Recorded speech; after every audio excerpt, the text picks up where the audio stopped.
What's up, guys? Welcome back to the channel. Today is a special video. We have four amazing guests all the way from India, and we're going to be breaking down their success story, how they got started with Amazon, and where they are at now, and their future goals. I've been in the FBA space for 8 years now, and one of my favorite things to do is to help people start their FBA businesses and scale it to whatever their end goal may be. And this is the perfect example of if you really want something, you can go and get it. And so I want to introduce you guys to four amazing guests all the way from India. We've got Limras, we've got Pawan, we've got Yash, and we've got Neve. And they are crushing it. So what I want you guys to do is briefly introduce yourselves, how old you guys are, and then we'll just dive into the interview. So I appreciate you guys jumping on. Thank you so much. Thank Yeah, you.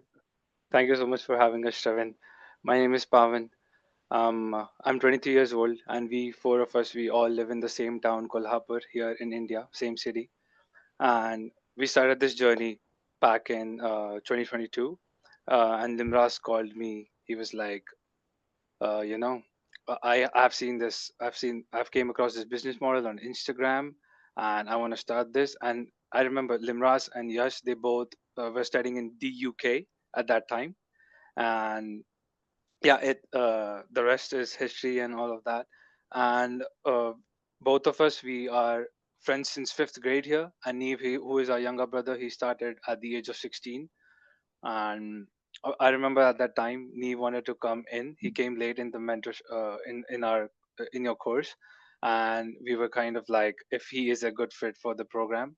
But then his speed and his hustle was just insane. So we were like we have to get him in. It will be good for us. For it will be like a good investment. It will be less risky for us, and at the same time he's my brother. Let's go. And that's where it all began. Amazing. And Limras, how about yourself? So everything started from me. I was in the UK for my bachelor's, me and Yash, both of us, and I was just walking to the gym, and then my mom sent me a reel on Instagram. So it was about Amazon FBA. It was some different guy. I don't know his name, but then I wanted to do something of my own. My parents have their own business, but I never wanted to do their business or 9 to 5. I'm least interested in that. But then I sent the reel to Pawan, and then we talked to Yash, and then we decided to do this. And yeah, so Yash, next. Hello, Trevin. So nice to meet you finally. It's been so this is my college, my degree. Hope you can see this. So I did my bachelor's degree in business management and enterprise. So I graduated from Leeds Beckett University in 2024. So after that, I've been a full-time Amazon FBA seller with my mates here, and also I am heavily involved in my family business in India. Awesome. Neve, the Sure, man. young gun, energy. That's what we need in our lives. We always need somebody here to just kind of propel us. My little brother is that in my life is he's always kind of pushing me forward. So would love to hear your thoughts. Thank you, Draven. It's great to finally meet you. And yeah, I started my journey when I was 16 years old. I wanted to do something of my own. My family owned a business, but yeah, I had no clue about e-commerce, about online businesses. I was just 16 years old, and Pawan, my older brother, introduced me to Amazon FBA, and that's where gradually my interest peaked. So yeah, that's how I asked him. I studied about Amazon FBA, watched you when I was really young, and asked him if I could join his partnership with him and his friends. And yeah, that's how I came into this partnership. This is amazing, guys. For me, I don't know if you can see it, but my face has just been smiling the whole time because it's so fun to see. Like your guys' story is inspiring, and we're gonna unpack it layer by layer. But the first thing that most people want to know is, okay, you're on Trevin's channel, you have an Amazon FBA business. Like, let's just briefly talk about the numbers. We don't need to get into every single aspect of the numbers, but tell us when you started and where you're at right now, and then your goals for the end of the year. So we started the course we started in 2023, and the product we launched was last year, Consent March. March 2024, and then from now till today, we are about to touch 500,000 in revenue. And yeah, so the next project, I think Pawan can tell you about our future products. Yeah, so we are currently working on 5 to 6 projects for this particular business model. One is obviously this our product, and then we are expanding this to Canada, and also thanks to Neve here who took the initiative and saw the potential to bring this product to India. And we are also planning to move this to India, Walmart. At the same time, we are planning to work on a second product that we will be launching within a month or two, and also very big project coming 2026, which will be our own new patented design that we have. Like we are improving the current product, and we are just trying to make the competition irrelevant. So these are all the projects, and with these we have a team now. We have a PPC team thanks to Camming, who is your successful student. And yeah, we have a team now. We have an operations manager, and we could like all do this together. And also we are planning to launch our own FBA businesses, so things are getting excited and like more bigger than ever. This is incredible. I don't know if you guys just heard what he was saying, but they launched a product.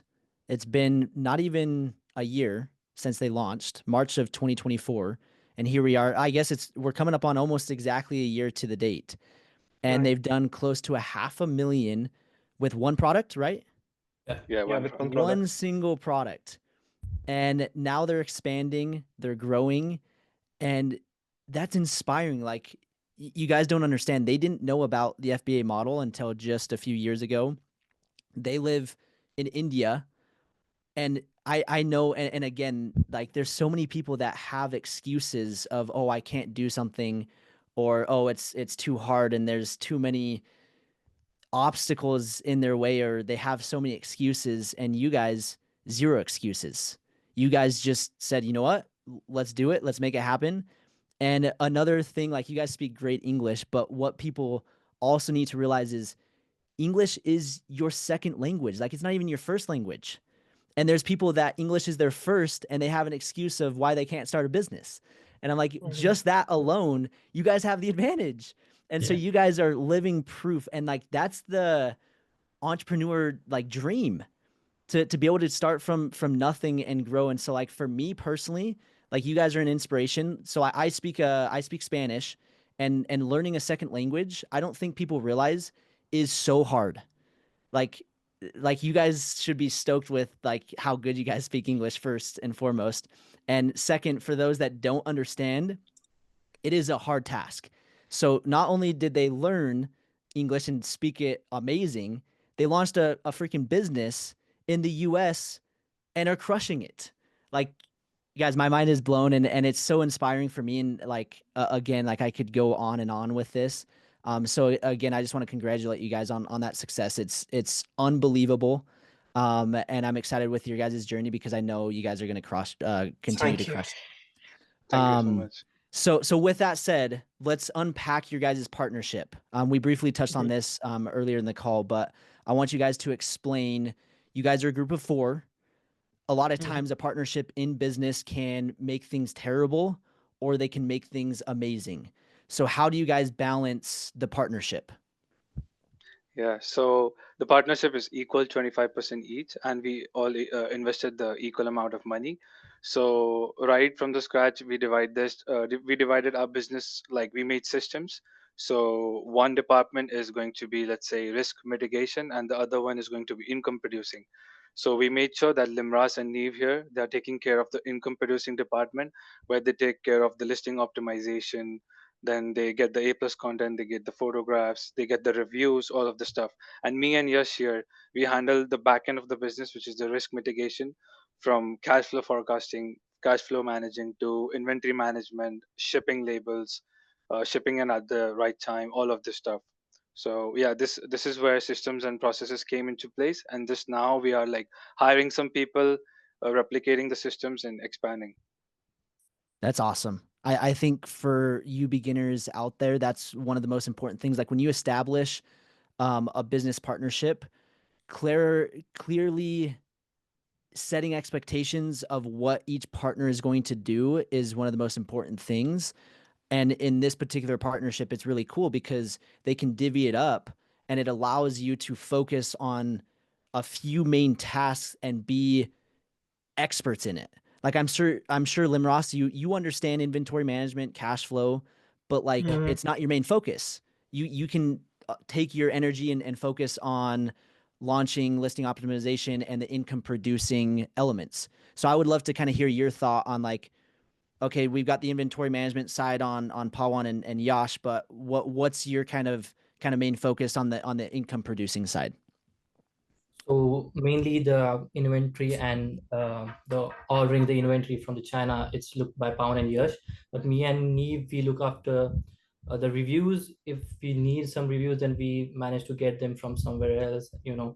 And then photos, if we have to update some photos, bullet points, and then also the main thing is like new research, like doing research for new products. So we both are doing new like product research, and then we found some products, and yeah, so like that we divide our That's work. awesome.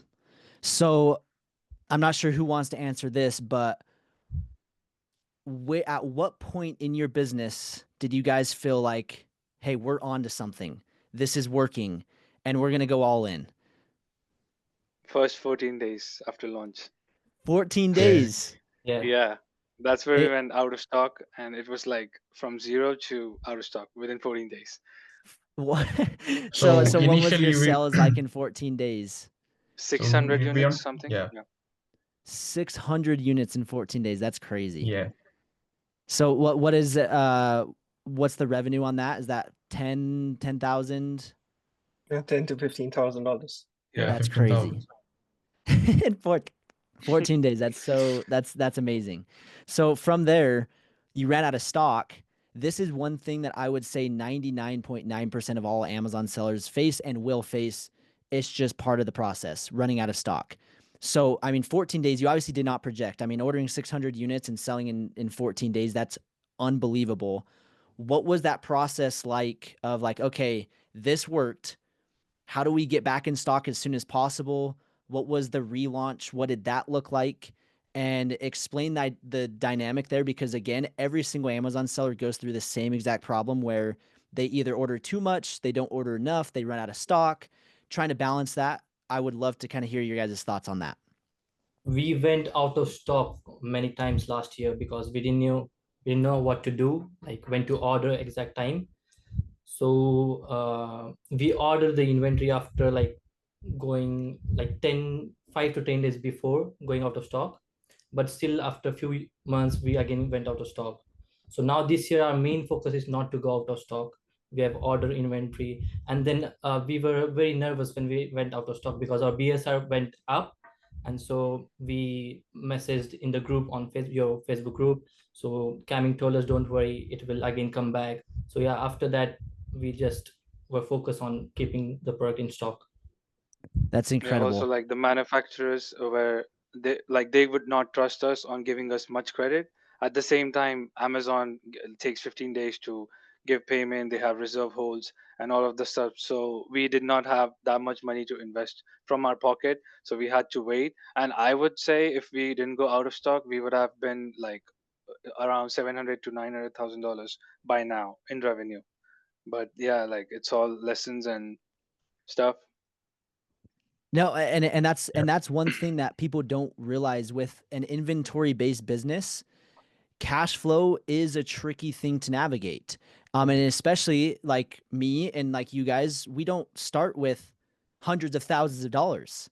Like we're starting with a couple $1,000 and we're taking this and we're just basically rolling all of the profits back into it and kind of slowly growing.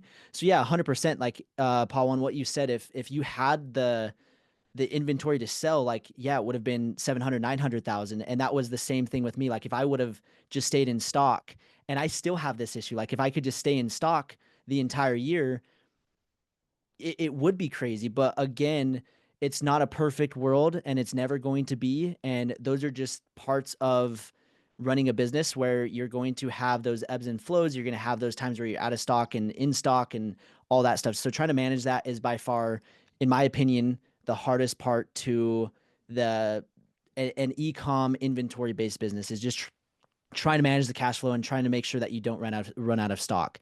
So with that being said, that's your guys' main focus this year. What systems do you guys have in place to kind of help facilitate that main problem?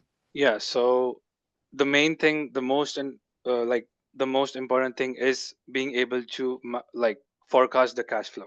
How much money is coming in and going out of the business, and how much time is it taking for you to make that much money? And plus, the biggest thing here is to build relationships with the manufacturer and your freight forwarders. Because if you cannot build relationships with them, they are not going to give you credits. They are going to trouble you, and like all of these things, they play a very crucial role in terms of being able to get the inventory on time. So what we like to do is we just like to like make sure you have your eye on the velocity. You see, so like the average conversion rate on Amazon might be 10 to 20%, but you need to know what is the average conversion rate of your market from season to season, from like Q1 to Q2 to Q3 to Q4. You look at the competitors, you look at their daily volumes of sales, you forecast how many sales are going to come in, go out, and then you make sure you order bulk inventory in advance. And then the most crucial thing is to be able to reduce lead time as much as possible. So get the boxes ready first, get the thank you cards ready first, do all of this stuff, and make sure that it's not too much as well as too low, because you have to make sure that if you need to make any changes, it's not a trouble for the manufacturer itself. So these little things, they just come by experience and by networks. But yeah. I love that. Those are all amazing tips, little golden nuggets that you guys can take and implement in your business. One thing that I like to do, and I'm sure you guys do this as well, but if you can build those relationships like he was talking about, that's one of the most important things. Build that trust, that connection with the suppliers. You'll be able to place inventory purchase orders with a lot less money down. So in the beginning, they might want 50%, where now, like I can reach out to my supplier, they'll start basically production without me even putting down a deposit. Obviously, they want it eventually, but like they'll get things going. And then I only put down 30%. And so instead of putting down all this money, I can then utilize that, wait for Amazon to pay me out. I can utilize it in other places, and strategically just trying to manage that cash flow, because if the further you can push it out, you can also leverage, for example, credit cards. So if I can say, hey, supplier, I want this order, and then they start, and then I don't need to technically place that 30% for, let's say, a week, 2 weeks. I can then put it on a credit card, and then that credit card, I have like 30 to 45 days to pay that off. And then by that time, I've got some payments coming in, and then I can pay the remaining balance. And then by the time it gets to Amazon, I have the remaining balance on my credit card, and I can then pay that off. So it's trying to strategically make it so that the money going in and out, like you mentioned, just knowing where it's going, trying to time those so and extend that out as much as possible to make your money go further. So again, that's going to be an issue with every single seller. And like you also mentioned, peak seasons. There's going to be trends like Q4, I'm sure, is very different than Q1, and Q2 is very different than Q3. And one thing that you guys now have is you guys have 1 year under your belt to understand, okay, now we know these peak seasons. Because yes, you can go look at competition and see the peak seasons, but sometimes the competition is different than you. So now that you guys have a year under your belt, I'm excited to see what you guys continue to do, and launch and just continue the growth. So with that said, what do you think is the one thing, or is there one thing, or maybe there's three things that you guys have done that has allowed you to have the success that you guys have right now? Is there anything that stands out? So the first thing we have done is responding to problems as soon as possible. So I'd like to tell you a situation that we faced in the year 2024 in Q4. So while we were selling our product, the product was really going great. So like we were selling like 100, 150, 200 products a day. But at a certain point, we were hit with a DMCA counter notice by a very big brand in toys and games, and it was just blackout for us. We thought that the business we have built over the time, it just went to nothing. And that moment was really a hard moment for us. We thought that all our success would mean for nothing. So, but we decided that we are not selling any counterfeit items. We're not doing any corporate infringements. So why do we have to worry? So we just escalated the issue with Amazon. We went back and forth with them, with the Seller Central, and that particular thing was only done to disrupt our sales and nothing else. So yeah, we lost a lot of revenue because of that. So we went back and forth with Amazon. We provided all the evidence we had, all the test reports, all the brand authorization certificates from the manufacturer. And after 10 after a week, 2 weeks, Amazon reinstated our listing. And that was really a cool part for us. And we really felt nice. And from that day onwards, our sales resumed. And we did some minor changes to our listing, making sure that those uh, problems doesn't come again. That's incredible. We were talking about resiliency before this Yeah. call. And when problems occur, you can either sit back and whine and complain and say, oh, poor me, or oh, whatever, and blame other people, or you can take the problem, confront it, and find a solution. And I don't want to scare any Amazon seller out there, but the reality is that's probably going to happen to every single seller because it's happened to me. I remember almost exactly. I launched a product in March and Q4, the thing just blew up. And I think what happens is Q4 blows your product up so much that there's people that get pissed off and they're like, Yeah. why is this guy making so much money? And you have people that intentionally want to target you, which again, that's just part of the business. Again, I don't want to scare you, but that's just part of it. And I had people exact same thing for 4 days. My product, I was doing insane numbers.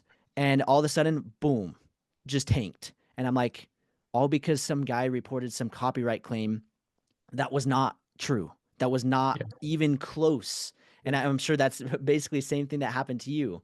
Yeah. But what I've seen is the people that get through that big major hurdle or problem, those are the people that succeeded in the long term.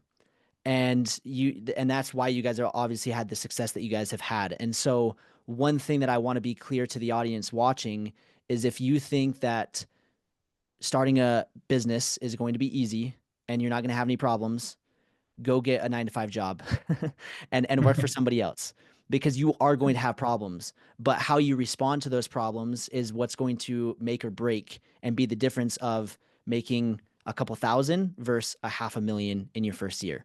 So that's incredible. I love that story. And it's so cool to see you guys be able to fight through that. Is there any other kind of things, because that amazing. Is there any other things that kind of stand out to you throughout the year as well of like something that you guys did unique or different to get to where you guys are at? Well, I think never giving up because, we were starting from India and our parents, they did not have much idea about online businesses. They did not have the idea of sitting at home under the AC and making a ton lot of money.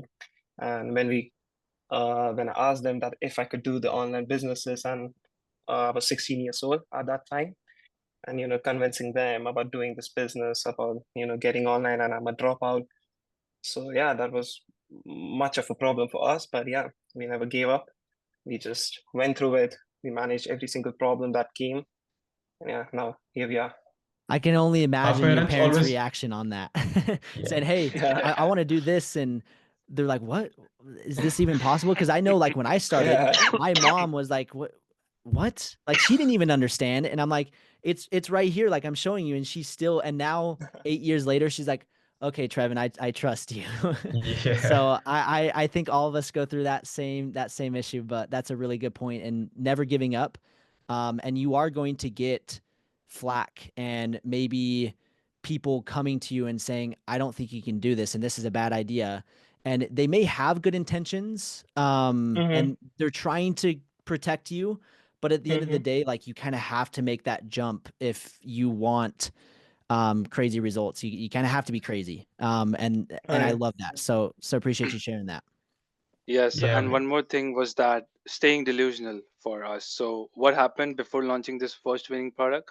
We had two products which were verified, and we ordered the samples, but we had to fail them. One was due to a lot of variations, and the other one was due to the innovation was without value. So, we did this thing called PickFu, and where people come and then they talk about your differentiation, and that's where we really gave them the differentiation that the target audience just never wanted. And the another concern was it was the market was getting flooded with Chinese sellers, and also at that time the investment for that particular product was really huge. So after these two downfalls, these took 7 to 8 months, and we were like, and I remember I was lying here on my bed, looking at the ceiling, and that's where this video from Luke Belmar, if you know him, yeah, Luke Belmar, that's where his video came up, and he said, you if you want to like get something, you have to believe it's possible. It's possible to get to the next level. Even if you have to lie to yourself, you have to stay delusional. No matter the odds, no matter the circumstances, you just have to be delusional. And that's where we started to manifest this. We were like, we have done everything right. Our products have been verified. The course is amazing. The product research method is the best. We need to just make sure we lower down the cost of goods. We make data driven decisions. We are practical. Let's just keep our emotions aside and just lock in.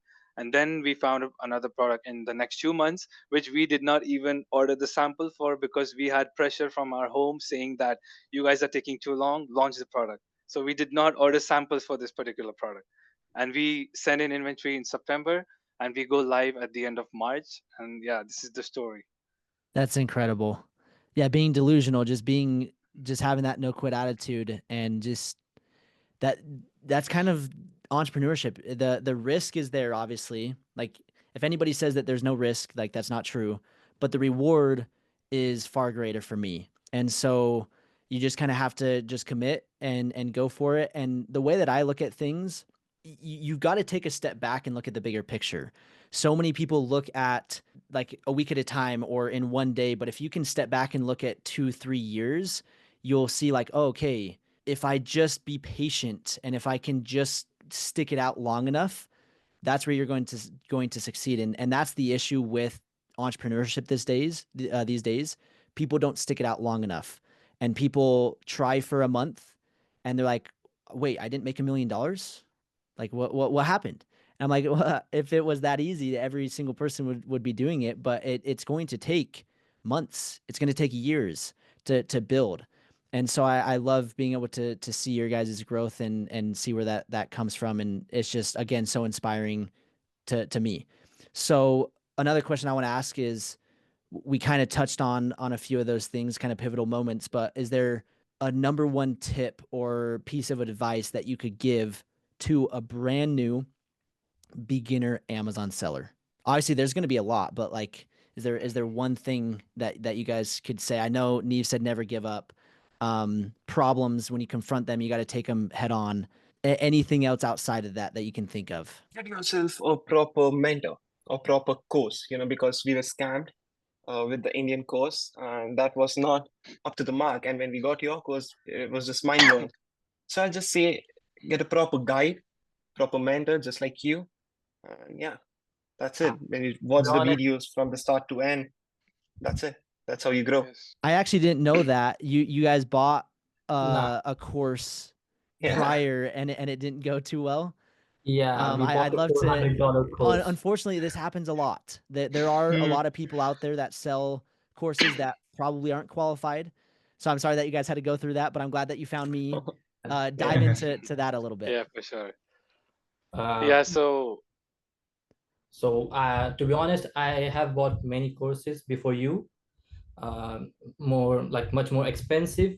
But after looking at your course, the ROI from your course is incredible. Like the value you provide is incredible. The everything, the ideas about everything, it's really good, I would say. And the course we bought before this was $400 course, which was cheap. So we thought like, let's just try it on. And then when we saw the course, we started doing research. Like it was not from A to Z, like it was just different. Like he told us first to do, okay, first to do research, but then he didn't tell us to form an LLC. So we got stuck there. And then after that, no response from him, no message from him. So it was like that. And Yeah, and and that's unfortunately where I that found happens a you on lot. YouTube. Yeah, yeah, definitely.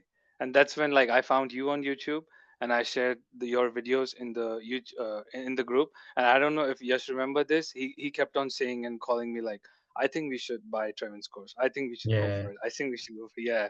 I And mean, yeah, then we had an interview. Yeah, yes, go ahead.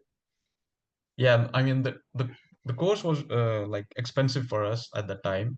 We we convinced our parents, and we were like, yeah, he's the best in the game. We also showed your Instagram page, the numbers you have done, or the student testimonials to them, and like, see, it says students, they're doing incredible numbers, and you just have to believe, you just have to believe us, and we can do it. So what our parents thought that this Amazon FBA business is just a side hustle. You just cannot generate a solid income through it. The only business you have is the physical businesses you generate income. So right now, like after seeing numbers, they are like, oh, you're doing something great. That's incredible.